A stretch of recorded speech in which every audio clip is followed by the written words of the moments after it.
हरे कृष्णा, राधे राधे। देखिए आज ज़्यादा टाइम वेस्ट नहीं करूँगी, है ना।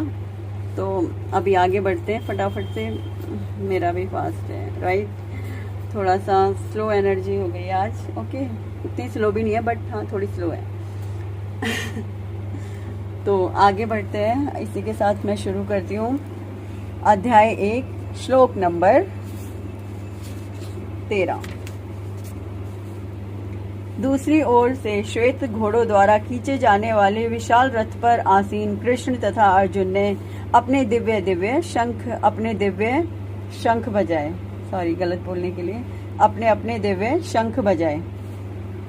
मतलब भावार्थ ये है, भीष्म देव द्वारा बजाए गए शंख की तुलना में कृष्ण तथा अर्जुन के शंखों को दिव्य कहा गया है।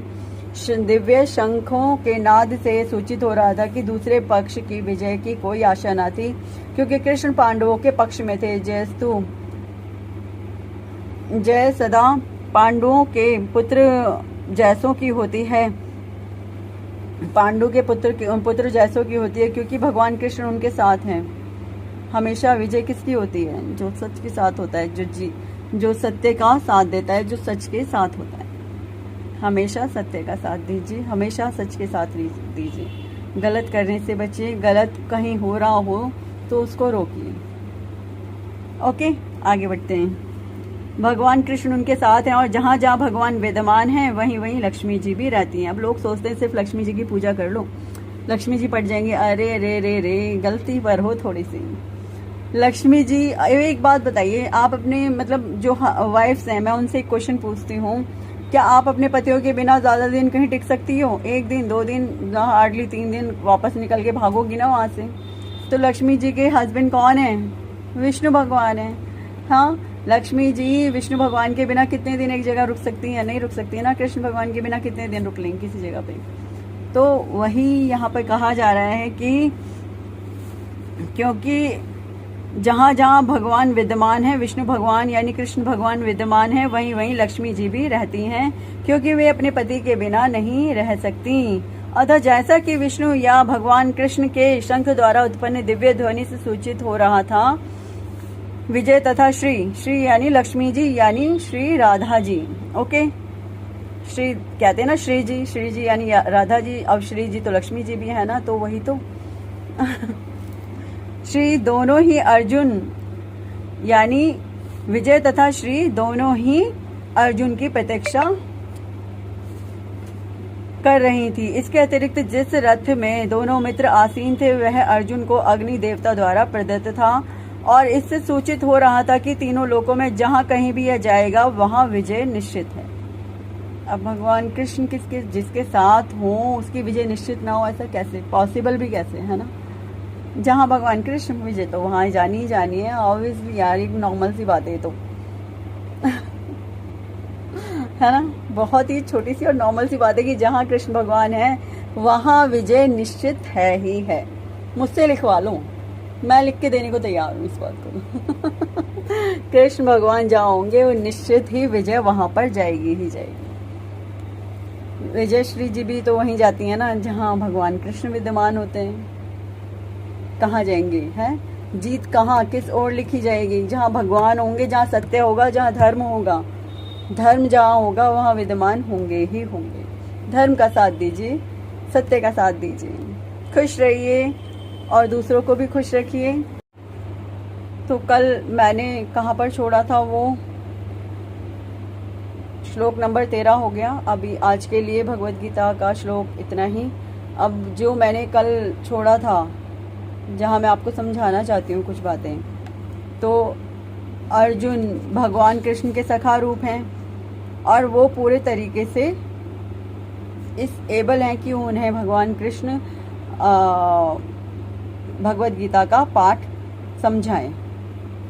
अब यहाँ से भगवान कृष्ण ने दोबारा से भगवत गीता समझानी स्टार्ट की। दोबारा से मतलब पहले तो सूर्यदेव को मिला था, सूर्यदेव से इक्ष्वाकु को, सूर्यदेव से मनु को, और मनु से इक्ष्वाकु को।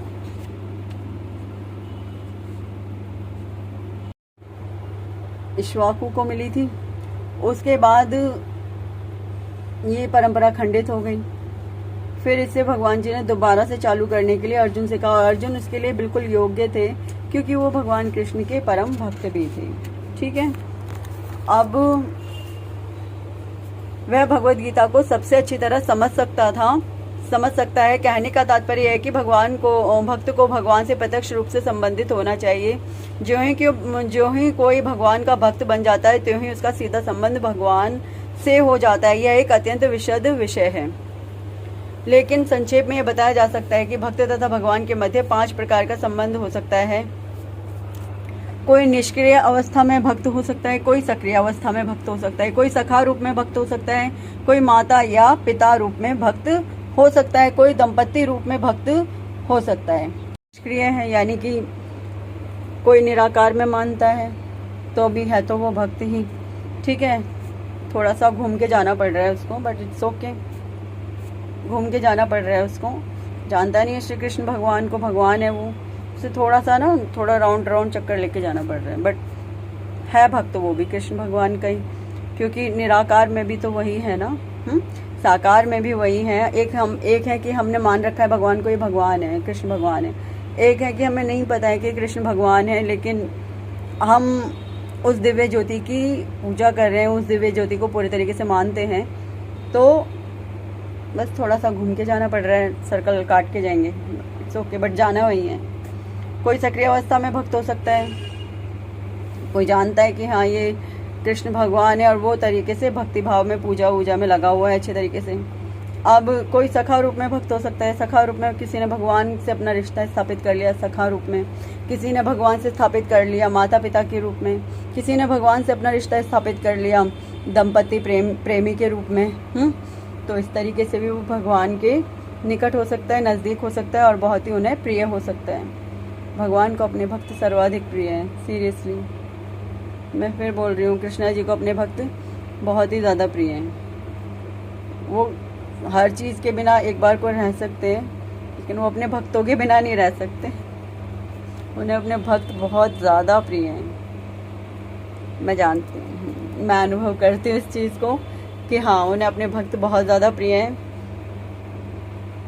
वो कुछ भी अपने भक्त के लिए करने के लिए राजी हो जाते हैं, वो ऐसे हैं, उन्हें अपने भक्त इतने ज़्यादा प्रिय हैं। और मैं इस बात को पर्सनली मानती हूँ कि ऐसा सच है। ठीक है, ओके, आज के लिए इतना ही। राधे राधे।